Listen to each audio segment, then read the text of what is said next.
A little progress each day adds up to big result. It means कि हर दिन थोड़ी थोड़ी प्रगति हमें बड़े परिणामों में तब्दील होते हुए दिखती है। तो इसलिए हमें स्मॉल टारगेट बना के अपने सिलेबस को चेंज करना पड़ेगा, बिकॉज अब एग्ज़ाम्स में बहुत ही कम समय रह गया है, 55 अप्रॉक्सीमेटली 60 डेज़। तो इसलिए हमें छोटे छोटे स्टेप्स लेते हुए, बेबी स्टेप्स लेते हुए, मन करे ना करे फिर भी किसी भी सरकमस्टांसेस में हो हम, लेकिन हम अपने कम से कम एक दिन में 8 घंटा तो ज़रूर पढ़ना पड़ेगा अभी।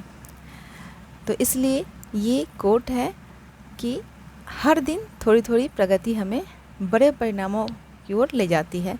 तो इसलिए हमें रोज़ छोटे छोटे टारगेट अचीव करना ही होगा, क्योंकि अगर हम नहीं कर सकते तो ये चीज़ रिज़ल्ट में हमें बहुत ही परेशानी में डाल सकती है। क्योंकि कहते हैं ना कि if you can not do great things, do small things in a great way. अगर आप किसी बड़े काम को, महान कार्य को नहीं कर सकते हैं, तो छोटे कार्य को ही महान तरीके से करें। तो इसीलिए हमें भले ही हम बहुत बड़ा टारगेट अचीव ना कर पाए, तो छोटे टारगेट को ही लेके हम उसे पहले स्टार्ट तो करेंगे, फिर हम धीरे धीरे उसे चेस कर पाएंगे। तो इसी वे में हम आगे बढ़ते हैं। बिहार करंट अफेयर्स के कुछ जुलाई महीने के कुछ इम्पोर्टेंट मोस्ट BVI क्वेश्चंस हमने कलेक्ट किए हैं, इसके नोट्स बनाए हैं। अब हम इसे रिवीजन करते हैं। तो ये है जुलाई मंथ के इम्पोर्टेंट करंट अफेयर्स। तो पहला क्वेश्चन है कि बिहार विधानसभा में एंटी पेपर लीक बिल कब पेश हुआ था।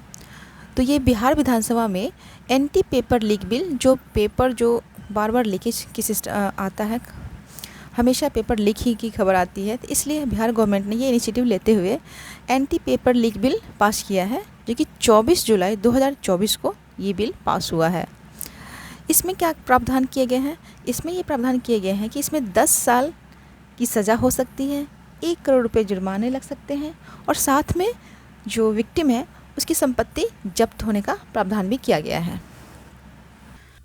तो इसमें क्या है कि ये सभी प्रावधान दिए गए हैं कि इसमें अगर पेपर लीक की खबर आती है तो जो कल्प्रिट होगा उसे 10 साल की सज़ा, 1 करोड़ जुर्माने, और साथ में उसकी संपत्ति को जब्त कर किया जा सकता है। ठीक है, तो वही है कि विधानसभा अध्यक्ष अभी कौन है फ़िलहाल में? तो नंद किशोर यादव है हमारे विधानसभा अध्यक्ष है। और विधानसभा में मैक्सिमम सीट कितने हैं? तो ये कितने हो सकते हैं? किसी भी विधानसभा में ऐसे प्रोविज़न है कि 500 सीट मैक्सिमम हो सकते हैं और मिनिमम 60 हो सकते हैं। हालांकि कुछ एक्सेप्शंस भी है कि सिक्किम में और सिक्किम में 40 सीट्स है विधानसभा की। चलिए नेक्स्ट है कि बिहार जाति आधारित जनगणना जो हुआ था 2022 के अनुसार, तो उसमें कुछ आंकड़े दिए गए थे, तो वो हम देखते हैं। कल के वीडियोज़ में हमने एक छोटा सा मिस्टेक किया था कि EBC की जगह हमने OBC लिख दिया था 36.01%, जो कि ये अत्यंत पिछड़ा EBC कैटेगरी में आता है, तो जो हमने OBC बोला था, तो इसलिए इसे हमने दोबारा लिया है। ये छोटा सा ये मिस्टेक था, बस EBC और OBC में कन्फ्यूजन की वजह से। तो ये हम देखेंगे कि बिहार जातीय आधारित जनगणना 2022 के अकॉर्डिंग अत्यंत पिछड़ा जाति, जो कि EBC कहते हैं, उसमें सबसे अधिक जाति है EBC की बिहार में गणना के अकॉर्डिंग। तो ये कितना है? 36.01% है। और सेकेंड पोजीशन पे है पिछड़ा वर्ग, जो कि OBC, तो वो है 27.12% है OBC की जनसंख्या। और वहीं देखिए तो अनुसूचित जाति कितने प्रतिशत है? तो अनुसूचित जाति SC कैटेगरी वो है आपको 19.65% है। वही अनुसूचित जनजाति की बात करें तो वो है 1.68% है। और आरक्षित में, जनरल में देखिए तो कितना है? तो जनरल में है 15.52% है जनरल वालों की। उसमें जनरल में मैक्सिमम जनसंख्या है ब्राह्मणों की है। और EBC में देखें तो वो मैक्सिमम जनसंख्या है, OBC में मैक्सिमम जनसंख्या है यादवों की, जो कि 5.31% है। और मिनिमम जनसंख्या किसकी है? तो वो है कायस्थ की है, जो कि 0.60% है। और वैश्य जिसे बनिया कहते हैं उसकी जनसंख्या है 2.31% है। वही देखें तो लिंगानुपात की बात करें 2022 जातीय आधार जनगणना के अकॉर्डिंग लिंगानुपात है 953 है, जो कि 1000 पुरुषों पे 953 महिलाएं हैं। इसके अकॉर्डिंग जातीय आधार जनगणना 2022 के अकॉर्डिंग, 2011 के सेंसस के अकॉर्डिंग वो अलग है, लेकिन उसमें अभी मैं फॉरगेट कर रही हूँ, लेकिन ये अभी का जो 2022 का जो जातीय आधारित वाला जनगणना है उसमें 953 है 1000 पुरुषों पे। नेक्स्ट चलते हैं कि केंद्र सरकार द्वारा बिहार को विशेष आर्थिक सहायता के तहत कितनी राशि देने का प्रावधान किया गया है। तो हाल फिलहाल में जो केंद्र सरकार ने जो विशेष पैकेज दिया है आंध्र प्रदेश और बिहार को, ये काफ़ी कंट्रोवर्सी भी हुई थी। इस पर सभी राज्यों ने कहा था कि ये पक्षपात हुआ है, ये हमारे साथ धोखा हुआ है, तो बहुत सारे इस पर डिस्प्यूट भी हुए थे। तो हमें देखना है कि केंद्र सरकार द्वारा बिहार को विशेष आर्थिक सहायता के तहत कितने राशि देने का प्रावधान किया, कितने राशि दिया गया था, अलॉट किया गया था। तो वो है 15,900 करोड़ रुपये। ये अलग अलग योजनाओं के लिए बिहार सरकार को दिया गया था, जिसमें इन योजनाओं की बात करें तो यह नालंदा को पर्यटन केंद्र बनाने के लिए ये भी दिया गया था। सेकेंड है कि पटना से पूर्णिया, भागलपुर से बक्सर और बोध गया से दरभंगा तक एक्सप्रेस वे बनाने के लिए दिया गया था। उसमें सभी जैसे 15,900 करोड़ रुपए जो अलॉट किए गए थे केंद्र सरकार द्वारा विशेष पैकेज के तहत, तो उसमें इन सभी योजनाओं को के लिए मेनली ये दिया गया था। तो इसमें हम देखते हैं कि ये हो गया।